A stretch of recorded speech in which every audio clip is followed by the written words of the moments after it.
Além da classificação de lesões primárias e secundárias, as lesões do TCE, elas também podem ser classificadas em focais e difusas. Para quem não lembra, as lesões primárias são aquelas que vão ocorrer no momento do trauma, como por exemplo, a lesão axonal difusa, a LAD, que é a que a gente vai abordar nesse tópico. E também podem ocorrer lesões secundárias. As lesões secundárias vão ser aquelas que não vão ocorrer no momento do trauma, vão ocorrer posteriormente ao trauma, geralmente em decorrência de intercorrências clínicas, como, por exemplo, hipotensão, hipóxia, hipoglicemia. As mais importantes são hipotensão e hipóxia. E também podem ocorrer, por exemplo, devido ao efeito de massa do hematoma, ou então efeito de massa de uma hidrocefalia, efeito de massa de um inchaço cerebral, que também vai ser abordado agora. Então, ficou claro lesões primárias e secundárias? Espero que sim. E essa classificação que a gente vai abordar é sobre lesões focais e lesões difusas. As lesões focais são representadas pelos hematomas, tanto intra como extracerebrais, ou áreas isquêmicas delimitadas que acometem apenas uma região do cérebro. Já as lesões difusas vão englobar a LAD, que é a lesão axonal difusa, o Brace-Welling, que é o inchaço cerebral, e a hemorragia meningite traumática, a hemorragia subaracnoide. Eu não vou entrar tanto nela. Vou falar mais do inchaço cerebral e da LAD. Tanto lesões difusas como locais costumam vir associadas em um mesmo paciente que sofreu um TCE. Só que, geralmente, a gente vai observar o predomínio de um tipo de lesão. Então, a lesão axonal difusa, ela se caracteriza pelo dano à substância branca do cérebro, principalmente o corpo caloso e no tronco encefálico na sua região rostral. Ela é uma lesão muito importante de ser abordada, de ser estudada, porque ela é responsável por cerca de 1/3 dos óbitos em decorrência de um traumatismo crânioencefálico, além de ser a principal causa de sequelas neurológicas nos que sobrevivem a esse trauma. Também é importante falar desse tópico de sequelas neurológicas, porque uma quantidade muito grande de pacientes que sofrem TCE apresentam essas sequelas. A porcentagem que eu vi é que de 50% a 75% dos pacientes que sofreram TCE apresentam sintomas cognitivos ou comportamentais por até 15 anos durante um segmento.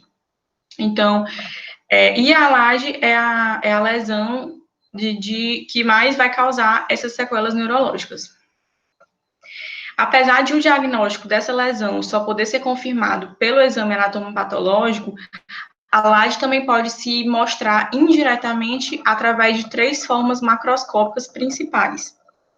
A primeira forma seria a lesão focal do corpo caloso, que também pode envolver o septo interventricular, e quando isso acontece, a gente tem a formação de um hemoventrículo, que eu vou mostrar para vocês. Também temos a forma de acometimento do tronco cerebral, principalmente região rostral, adjacente aos pendúculos cerebelares superiores. E, por último, temos lesões hemorrágicas afetando a substância branca parasagital na porção superior dos hemisférios cerebrais, principalmente acometendo a zona de transição entre a substância branca e a substância cinzenta do cérebro.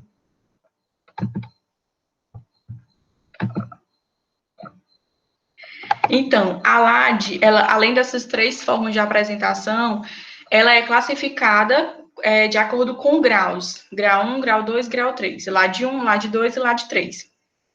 Desculpem aí a demora na hora de passar, é porque passa aqui tem que abrir outra aba para passar. Então, o grau 1 de lesão axonal difusa seria a demonstração nos exames de imagem, seja tomografia, seja ressonância, de focos hemorrágicos na junção entre substância branca e cinzenta. Eu vou tentar aqui rabiscar. Não dá para rabiscar. Não dá para rabiscar, mas vocês conseguem, se vocês conseguirem enxergar esses focos hemorrágicos tá meio apagado na tomografia, os sulcos e essa não tem muito essa diferenciação entre região cinzenta e região branca do cérebro, mas acho que vocês conseguem enxergar, né? Esses focos hemorrágicos. Então, essa seria a LAD 1, se tivesse somente esses focos hemorrágicos, né, nessa imagem, né, que vocês estão vendo. Só que ela vai ser a LAD 3, por quê? Porque, além dos focos hemorrágicos nessa zona de transição, a gente também tem hemoventrículo, a gente tem uma hemorragia intraventricular, e essa hemorragia intraventricular, ela está comumente associada no grau 3. No grau 2, a gente, além dos pontos abordados no grau 1, a gente também vai ter achados de focos hemorrágicos nos núcleos da base e no corpo caloso, principalmente na região posterior do corpo caloso. No grau 3, a gente vai ter focos hemorrágicos no tronco cerebral, que comumente está associada à hemorragia ventricular. E aí, na imagem, mais uma vez, a gente tem uma tomografia computadorizada, mostrando uma LAD grau 3, com essa hemorragia intraventricular, além desses focos hemorrágicos na zona de transição entre substância branca e cinzenta. Se estiver muito rápido, podem falar também.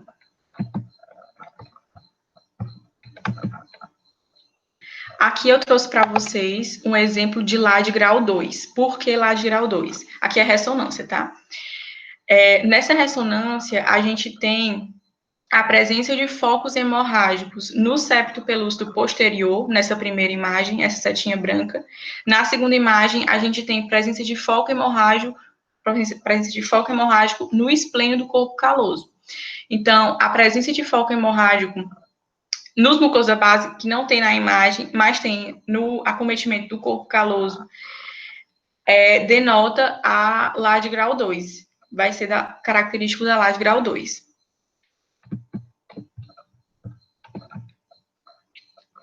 Aqui eu trouxe outro exemplo de LAD grau 3. Nessa tomografia, são 3 sequências dessa tomografia, a gente tem focos hemorrágicos nos núcleos da base. Queria muito poder apontar, mas não está dando certo. Nos núcleos da base, se vocês não estiverem conseguindo enxergar, por favor, avisem. Nos núcleos da base, e a gente também tem foco hemorrágico dentro dos ventrículos, ó. Se vocês olharem nessa terceira imagem, dentro dos ventrículos, então a gente tem uma LAD grau 3. E que está acometendo tanto o quarto ventrículo, o terceiro, como também os ventrículos laterais. Qualquer dúvida na imagem? Então, qual seria a fisiopatologia dessa lesão axonal difusa? Não sei se vocês se lembram, mas eu vou comentar um pouco da fisiopatologia das lesões focais, que é um pouco parecida com a fisiopatologia das difusas. Nas lesões focais, por exemplo, a formação de hematomas, a gente tinha forças de aceleração e de desaceleração que provocavam um choque entre o parênquima encefálico e a calota craniana. Por que ocorria esse choque com laceração do parênquima encefálico? Porque estão sendo aplicadas as mesmas forças inerciais em dois materiais, digamos assim, de densidades diferentes. O parênquima encefálico é menos denso do que a calota craniana. Então, essa diferença de densidade é o que gera forças de cisalhamento, de compressão, tensão, forças que vão provocar essa laceração da estrutura encefálica. Mas essa seria a causa da formação de lesões focais no TCE. Paralelamente, a gente também vai ter diferença de densidade entre as substâncias no próprio encéfalo. No caso, que substâncias são essas? A substância cinzenta, que é mais periférica, e a substância branca, que eu vou dizer que é mais central, assim, mais grosseiramente falando, né? A substância cinzenta, ela é formada pelos corpos celulares dos neurônios, pelos corpos dos neurônios. Portanto, ela é mais densa do que a substância branca. A substância branca é formada por bainha de mielina, pelos axônios dos neurônios. Então, ela tem uma densidade menor, gordura, menos densa. Então, quando a cabeça é submetida a uma aceleração, são 3 tipos de aceleração que eu vou explicar daqui a pouco. Quando a cabeça é submetida a uma aceleração, a uma força rotacional, vai ocorrer uma formação de tensão de cisalhamento, tanto entre o cérebro e a caixa craniana, como entre a substância cinzenta e a substância branca. A substância cinzenta vai se movimentar com maior velocidade em relação à substância branca, porque tem maior densidade. Então, aí eu queria muito apontar aqui na imagem, só que não está dando certo.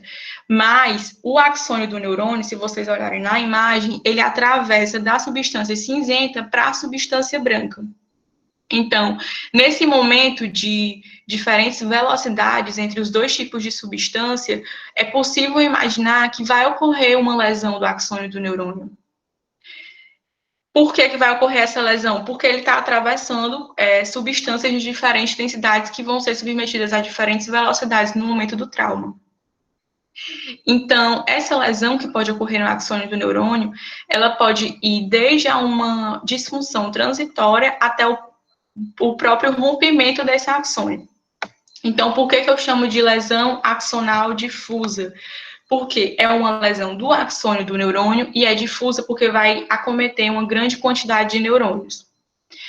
Além disso, é importante frisar que a LAD é uma lesão primária.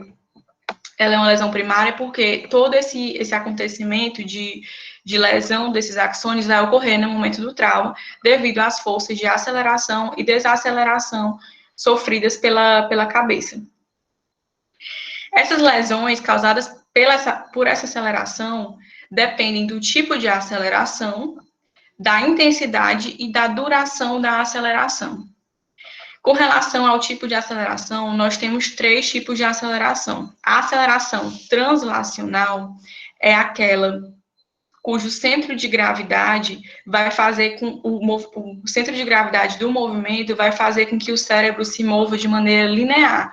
Essa seta zona preta maior que atravessa toda a cabeça seria a representação da aceleração translacional.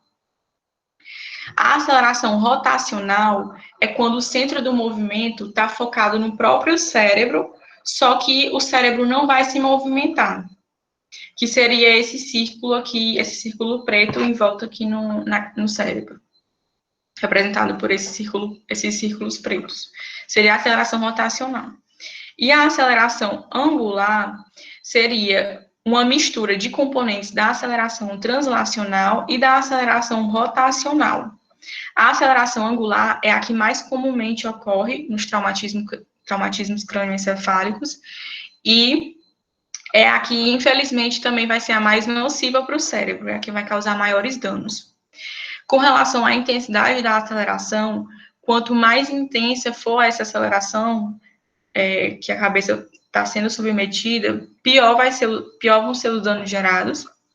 E com relação à duração da aceleração, quanto mais lenta for a taxa de aplicação dessa aceleração, também piores vão ser os danos. O exemplo que é citado na literatura é, por exemplo, o choque da cabeça contra uma estrutura macia, como o banco do carro.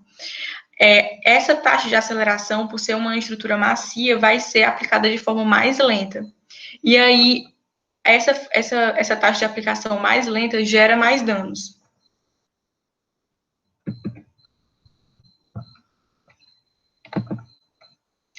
Então, só para recapitular, a gente tem aqui o exemplo de um motoqueiro, tá de capacete, e, inclusive, é um exemplo de que o capacete não vai prevenir esse tipo de lesão, da lesão axonal difusa. Então, a cabeça vai ser submetida à força de aceleração, desaceleração, e aí a substância cinzenta, por ser mais densa, vai se movimentar com maior velocidade em relação à substância branca, que é menos densa, provocando a ruptura dos axônios dos neurônios, que está atravessando esses 2 tipos de substâncias diferentes, devido a essa tensão de cisalhamento formada entre essas substâncias. Ocorrendo a lesão desse axônio, que pode ser desde lesões leves até lesões mais graves, com o rompimento do neurônio, do axônio. Então, com relação ao quadro clínico, o quadro clínico da lesão axonal difusa, ele é caracterizado pelo coma durante um período variável. Peraí. Desculpa aí o barulho. Caracterizado pelo coma durante um período variável.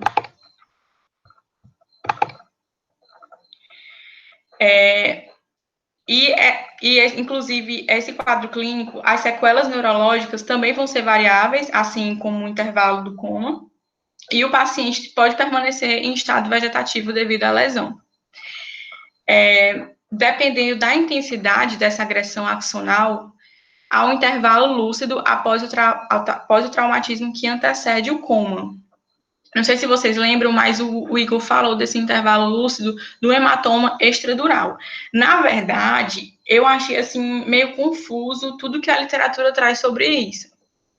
Porque uma hora diz que existe sim um intervalo lúcido após o traumatismo que antecede o coma, mas outra hora diz que não, que a pessoa, assim que inclusive é um indicativo de lesão axonal difusa, o fato de a pessoa sofrer o traumatismo crânioencefálico e entrar em coma por mais de 6 horas, coma persistente, ou coma não, assim, perda da consciência persistentemente por mais de 6 horas. Seria um indicativo de lesão axonal difusa, mas também é citado que pode existir um intervalo lúcido e o tempo desse intervalo lúcido também vai depender da intensidade da agressão. Então, após o coma, existe a amnésia pós-traumática. O que seria essa amnésia pós-traumática? É um distúrbio de memória que vai ocorrer em decorrência do trauma. Essa amnésia pós-traumática, ela pode ser tanto anterógrada como retrógrada. Tanto anterógrada... Alguém quer falar?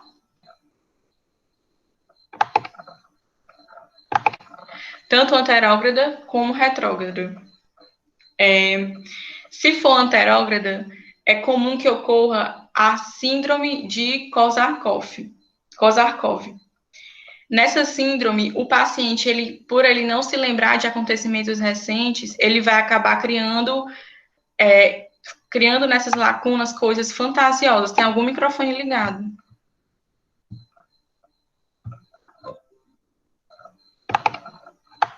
Gente, tá ok. Tudo ok. Pra mim tá tudo ok, Isa. Tem algum microfone ligado? Tá um barulho aqui. Eu tô vendo aqui, não. Tem 2 da LAN ligados.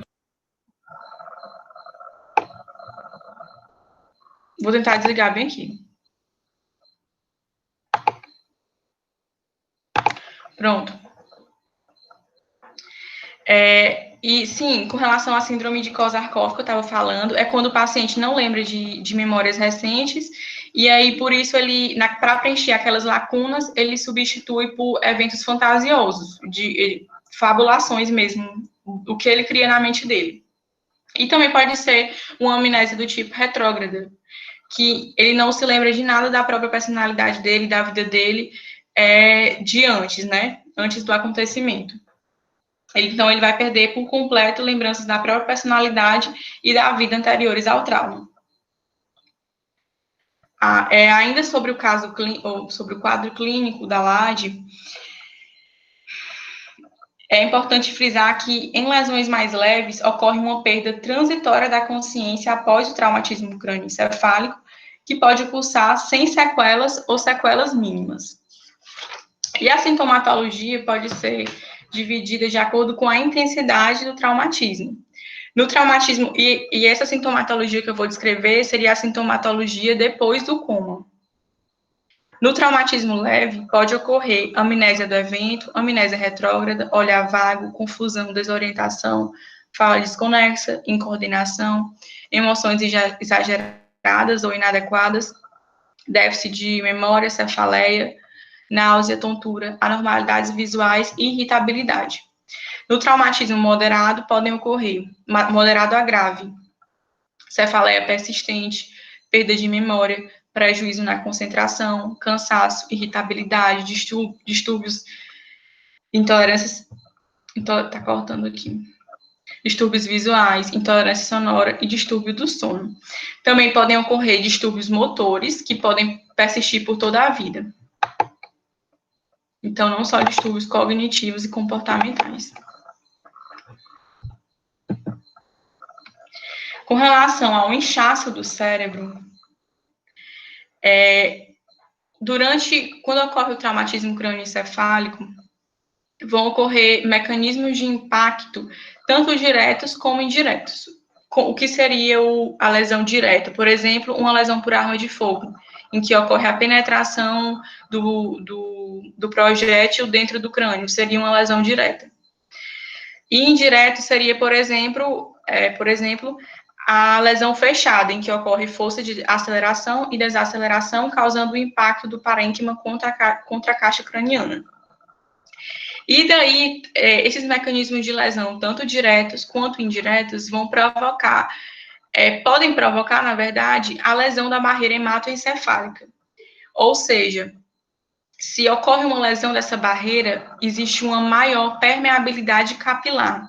Essa maior permeabilidade capilar pode cursar com extravasamento de eletrólitos, macromoléculas e líquido para o interstício. Ou também pode ocorrer perda do mecanismo de autorregulação dos vasos, que foi discutido na aula de hipertensão intracraniana. Os vasos cerebrais têm um mecanismo de autorregulação e essa lesão pode cursar com perda desse mecanismo, resultando em vasodilatação e, posteriormente, aumento da pressão hidrostática no vaso, com extravasamento de líquido para o interstício. Se ocorrer uma persistência desse extravasamento de líquido, com a persistência dessas forças que provocam esse extravasamento, e a persistência dessa retenção de líquido no interstício, pode ocorrer um inchaço cerebral, a partir do traumatismo crânioencefálico, que pode evoluir com efeito de massa, causando morte celular secundária, além da tão temida hipertensão intracraniana. Esse inchaço do cérebro, para isso ele ocorre mais em pacientes jovens e ele pode ocorrer bilateralmente nos hemisférios de forma difusa ou unilateralmente associado a um hematoma subdural agudo. Aqui uma tomografia de como seria esse inchaço, a gente percebe um total apagamento dos ventrículos, das cisternas, todo o sistema ventricular não consegue ser visto. Sulcos também cerebrais não podem ser vistos, além de que não é possível diferenciar a substância cinzenta da substância branca. Então, esse seria o inchaço cerebral. Então, como eu falei, o inchaço cerebral, ele provoca um efeito de massa dentro da caixa craniana, já que, como a gente lembra, na hipertensão intracraniana, a caixa craniana é uma parede dura, rígida, inelástica, que não se expande junto com a expansão do conteúdo intracraniano. Então, se ocorrer uma expansão desse conteúdo, a gente tem um aumento da lesão, ou seja, a gente tem lesão secundária às células. Por que secundária? Porque não foi primária, não foi no trauma craniano em si. Foi devido ao efeito de massa decorrente do inchaço cerebral, que se originou o inchaço cerebral no traumatismo. Então, essa lesão secundária, como eu falei, ela decorre de agressões que se iniciam após o momento do trauma, tanto por intercorrências clínicas, como hipóxia, hipotensão, hipoglicemia, como por efeitos de massa, seja por hidrocefalia, pelo hematoma, pelo inchaço cerebral. Então, quais são os mecanismos de morte celular? A apoptose e necrose são os dois mecanismos de morte celular, mas no TCE, a necrose vai ser o principal mecanismo de morte das células. E ela vai ser originada a partir de dois mecanismos principais, a excitotoxicidade e o estresse oxidativo. A excitotoxicidade vai ser o mecanismo pelo qual o glutamato, que é o principal neurotransmissor excitatório do sistema nervoso central, além da participação também de outros neurotransmissores excitatórios, vão causar a lesão celular. Então, os níveis de glutamato, eles vão se elevar por vários caminhos. Em um primeiro momento, a energia cinética do traumatismo vai causar uma deformação mecânica dos axônios e levar à despolarização da membrana, liberando os neurotransmissores, dentre eles o glutamato, que é o principal.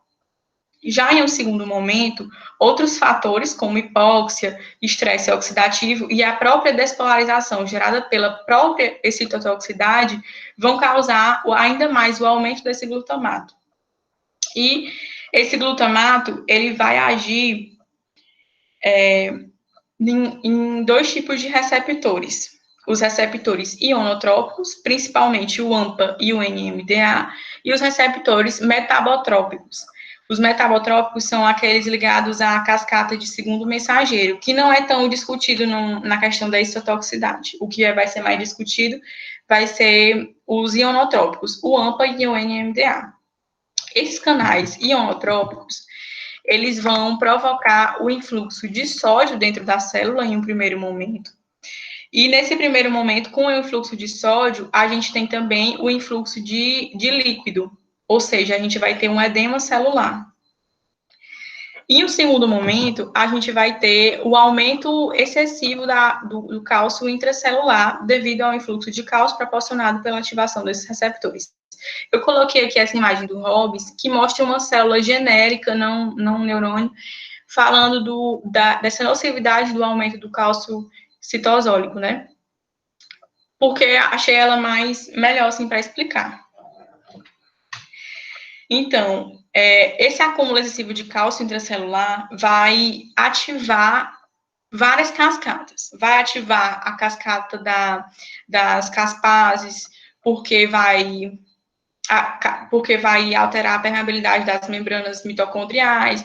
Então, a ativação das caspases leva à apoptose celular, mas também vai ativar fosfolipases, proteases, endonucleases, que também vão lesar a célula. Endonucleases vão provocar lesão nuclear. As proteases e as fosfolipases vão agir lesando a membrana, alterando sua permeabilidade. Também vai ocorrer o aumento da quantidade de óxido nítrico, e, em especial, destacar o aumento que a ativação da fosfolipase A leva à formação de ácido araquidônico, que vai culminar com a formação de radicais livres. E aí vai causar o estresse oxidativo. O que é o estresse oxidativo? A ação desses radicais livres no tecido. Então, a histotoxicidade provoca a necrose da célula por esses mecanismos, principalmente pelo influxo de sódio e pelo influxo de cálcio. E como é que o estresse oxidativo leva à necrose? Então, primeiramente, é importante frisar que no TCE, a principal forma com que ocorre esse estresse oxidativo, com que são gerados radicais livres, é a hipóxia. É principalmente a hipóxia que vai provocar a formação desses radicais livres, levando ao estresse oxidativo. Mas, como a gente acabou de ver, o glutamato, ao aumentar a concentração intracelular de cálcio, também provoca a formação de radicais livres, que também vão levar à necrose. E como é que eles levam à necrose, radicais livres? Por vários mecanismos. Eu destaquei aqui alguns. Primeiro, eles levam à inibição da bomba de sódio e potássio. Com essa inibição da bomba, a gente tem um influxo de sódio dentro da célula, ou seja, o influxo de sódio leva ao influxo de líquido. Então, a gente tem edema citotóxico. E também por oxidação da dupla camada lipídica e hidrólise de fosfolipídios, alterando, assim, a permeabilidade da membrana e causando, assim, um maior acúmulo de cálcio e uma maior liberação de glutamato, de neurotransmissores. E formando mais ainda ácido araquidônico, ou seja, formando mais ainda radicais livres. Então, fica nesse ciclo lesando várias células, provocando a morte de várias células. O estresse oxidativo e a excitotoxicidade.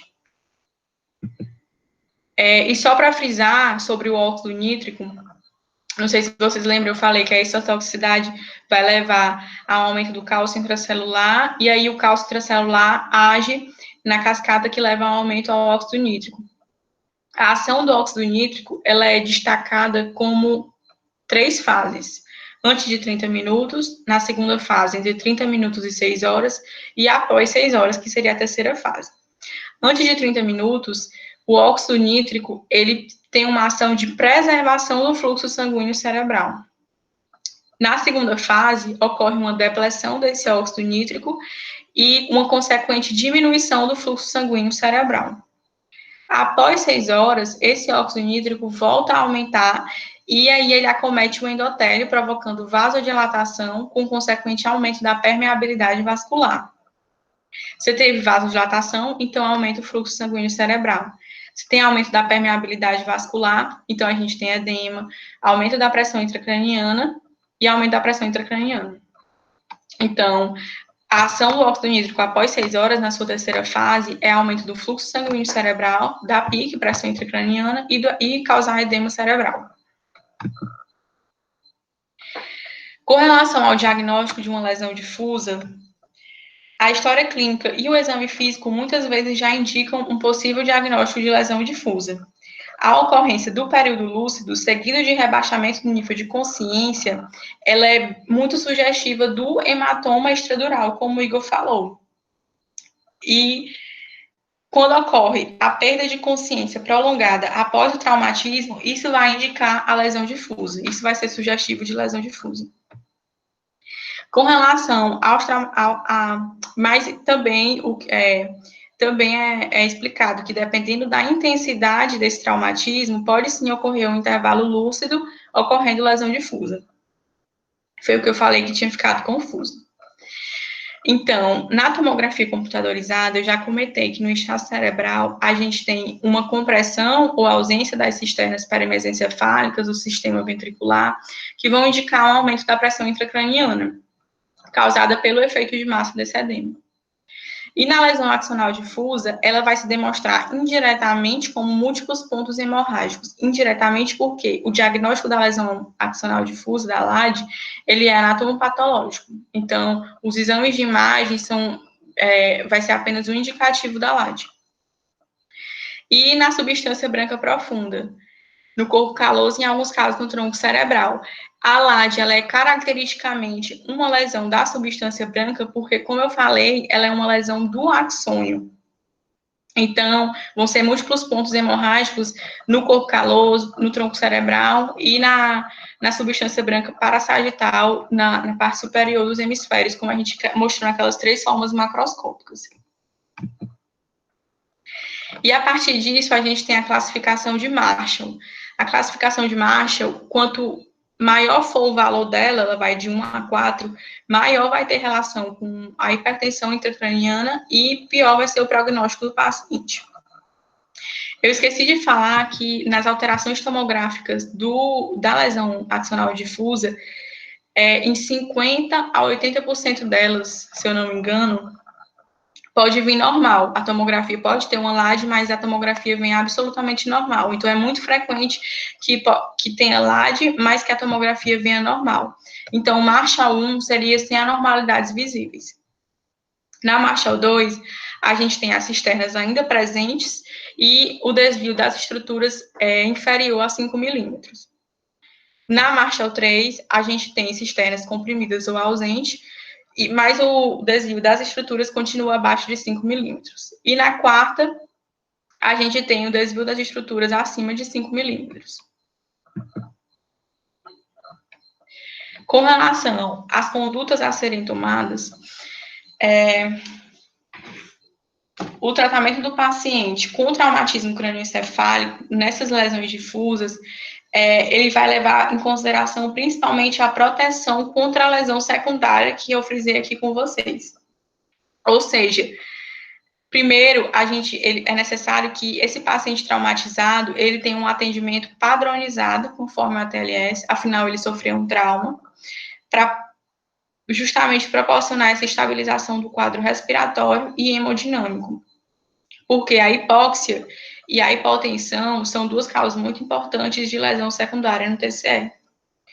Posteriormente a essa estabilização, aí a gente faz a investigação complementar com TCE de crânio, ressonância, e aí esse paciente vai para uma UTI. Esse paciente com lesão difusa, ele tem que receber terapia intensiva.